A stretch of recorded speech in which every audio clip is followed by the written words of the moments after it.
तो hello friends. तो आज का हमारा टॉपिक है पास्ट परफेक्ट टेंस के बारे में। तो आइए अब हम समझने का प्रयास करते हैं कि पास्ट परफेक्ट टेंस की क्या पहचान है और इनके क्या रूल्स हैं, क्या नियम हैं।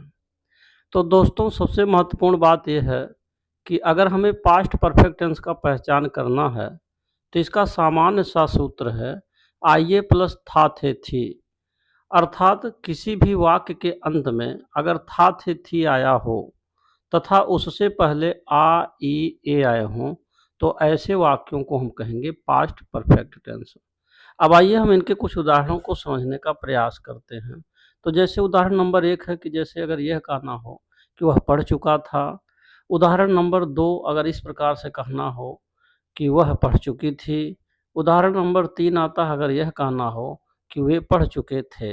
तो दोस्तों, इन तीनों ही वाक्यों के अंत में हम देख रहे हैं था थे थी आ रहा है, और जबकि इनसे पहले चुका, चुकी और चुके आ रहे हैं। अर्थात चुका में आ की मात्रा है, चुकी में बड़ी ई की मात्रा है और चुके में ए की मात्रा है। तो इसी को हम कहते हैं आइए। अर्थात चाहे आ जाएंगे तब भी हम आइए समझेंगे, अथवा ई आने पर भी आइए समझा जाएगा और ए आने पर भी आइए समझा जाएगा।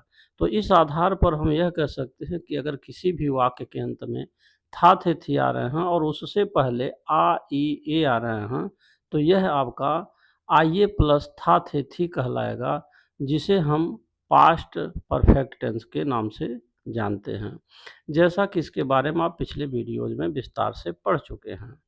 तो अब आइए, अब इनको हम अ, अनुवाद कैसे करते हैं, इसका अंग्रेजी अनुवाद किस प्रकार से बनाएंगे, इसके कुछ रूल्स के बारे में समझने का प्रयास करते हैं। तो दोस्तों, इसमें भी बात यही है कि चाहे सब्जेक्ट आपके 7 कैटेगरी वाले हों अथवा 6 कैटेगरी वाले हों, दोनों ही स्थितियों में अर्थात तो टोटल जो आपके 13 सब्जेक्ट हैं, सभी लोगों के साथ हम हेल्पिंग वर्ब हैड का प्रयोग करते हैं और प्लस वर्ब की थर्ड फॉर्म का प्रयोग करते हैं।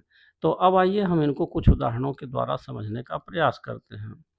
तो दोस्तों, जैसा कि आपको मालूम है कि 13 सब्जेक्ट के साथ एक ही नियम लगेगा, फिर भी मैं आपको 7 कैटेगरी वाले सब्जेक्ट का एग्जाम्पल अलग दूंगा और 6 कैटेगरी वाले सब्जेक्ट के एग्जाम्पल अलग देंगे। तो आइए सबसे पहले हम आपको समझाते हैं 7 कैटेगरी वाले एग्जाम्पल्स के बारे में। अब जैसे अगर इसमें ये कहना हो, सबसे पहला पहला उदाहरण आता है, अगर यह कहना हो कि वह खेल चुका था, तो इसका अंग्रेजी अनुवाद हो जाएगा ही हैड प्लेड। तो इसमें आप देख रहे हैं कि वह खेल चुका था, तो इसमें वह के साथ हमने पास्ट परफेक्ट टेंस के आने पर हैड लगाया और जबकि प्ले का थर्ड फॉर्म प्लेड लिखा गया। इसी प्रकार उदाहरण नंबर 2 आता है, वह चाय पी चुकी थी, तो इसका अंग्रेजी अनुवाद हो जाएगा शी हैड टेकन टी। उदाहरण नंबर 3 आता, अगर यह कहना हो कि राजू अपना काम कर चुका था, तो इसका अंग्रेजी अनुवाद हो जाएगा Raju had done his work. अब उदाहरण नंबर 4 आता है, अगर यह कहना हो कि लड़के ने अपना पाठ याद कर लिया था, तो इसका अंग्रेजी अनुवाद हो जाएगा the boy had learned his lesson. अब आइए हम आपको जो 6 कैटेगरी के एग्जाम्पल्स हैं उनके बारे में बात करते हैं। अब जैसे इसमें अगर यह कहना हो, नंबर 1 उदाहरण आता है, अगर यह कहना हो कि मैं अपना गृह कार्य कर चुका था, तो इसका अंग्रेजी अनुवाद हो जाएगा I had done my homework. अब उदाहरण नंबर 2 आता है, अगर यह कहना हो कि तुम भोजन कर चुके थे, तो इसका अंग्रेजी अनुवाद हो जाएगा यू हैड ईटन फूड। उदाहरण नंबर 3 आता है, अगर यह कहना हो कि वे लोग अपने अपने घर पहुंच गए थे, तो इसका अंग्रेजी अनुवाद हो जाएगा they had reached their home.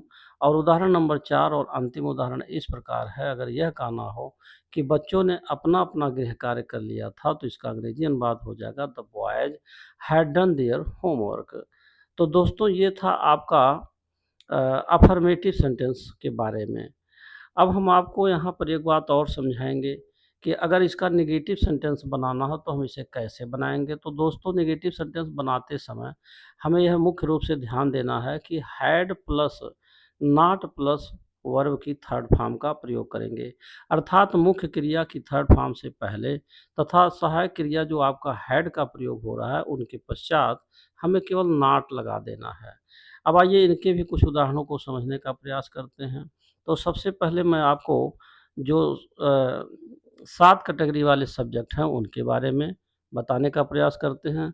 अब जैसे उदाहरण नंबर 1 आता है, अगर यह कहना हो कि वह चाय नहीं पिया था, तो इसका अंग्रेजी अनुवाद हो जाएगा he had not taken T. उदाहरण नंबर 2 आता, अगर यह कहना हो कि सरला ने गीत नहीं गाया था, तो इसका अंग्रेजी अनुवाद हो जाएगा सरला हैड नॉट संग अ सॉन्ग।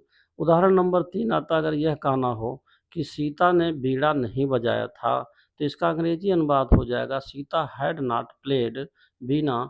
और उदाहरण नंबर 4 और अंतिम उदाहरण इस प्रकार है, अगर यह कहना हो कि लड़की स्कूल नहीं गई थी, तो इसका अंग्रेजी अनुवाद हो जाएगा the girl had not gone to school. अब आइए हम उदाहरण नंबर 1 बताते हैं, जो 6 कैटेगरी वाले सब्जेक्ट के लोग हैं। अब जैसे इसमें अगर यह कहना हो कि मैं उसे नहीं बुलाया था, तो इसका अंग्रेजी अनुवाद हो जाएगा I had not called him या हर। अब जैसे दोस्तों, अगर लड़का है तो हिम लगाएंगे, लड़की है तो हर लगाएंगे, जैसा कि आप पिछले वीडियोज में यह बात कई बार जान चुके हैं। अब आइए उदाहरण नंबर 2 देखते हैं। तुमने यह किताब नहीं पढ़ा था, तो इसका अंग्रेजी अनुवाद हो जाएगा you had not read this book. तो अब आते हैं उदाहरण नंबर 3 के बारे में। अगर यह कहना हो वे लोग अपना गृह कार्य नहीं किए थे, तो इसका अंग्रेजी अनुवाद हो जाएगा they had not done their homework.